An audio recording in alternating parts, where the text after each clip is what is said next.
Entah datang dari mana, tiba-tiba saja Parti Bumiputera Perkasa Malaysia Putra datang buat kecoh. Masakan tidak?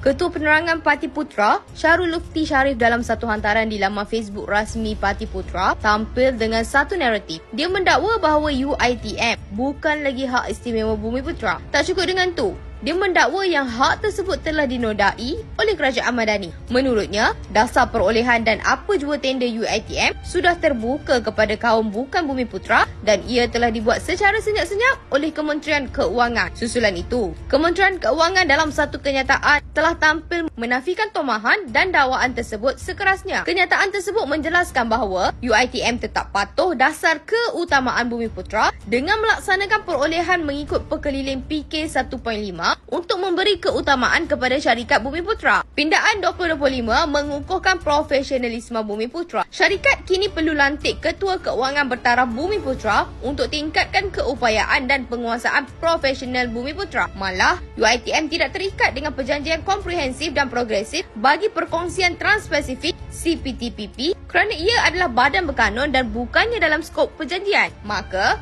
agenda Bumiputera terus diperkasa. UiTM boleh terus laksana sepenuhnya dasar keutamaan Bumiputera dalam semua projek dan perolehan. Jadi, tak timbul langsung soal tentang peminggiran Bumiputera. Tiada penindasan yang berlaku, tiada hak yang dinodai. Itulah dia fakta yang sebenarnya. Pokok pangkalnya, begitulah faktanya. Apa-apa pun, kalaulah Putra ni bercita-cita mahu jadi pembangkang yang efektif, mestilah gunakan akal dan fikiran. Jangan asyik bawa naratif yang songsang dengan mengelirukan rakyat sedemikian rupa. UiTM masih mengutamakan Bumiputera hingga sekarang. Sudah-sudah nak cari glamour dengan cara murahan seperti ini. Wahai Parti Putra, nak cepat dapat perhatian? Mainkan isu dan hak Bumiputera. Tak semak fakta. Terus ditaburnya kisah dongeng dan cerita kartun kepada rakyat. Renung-renungkanlah.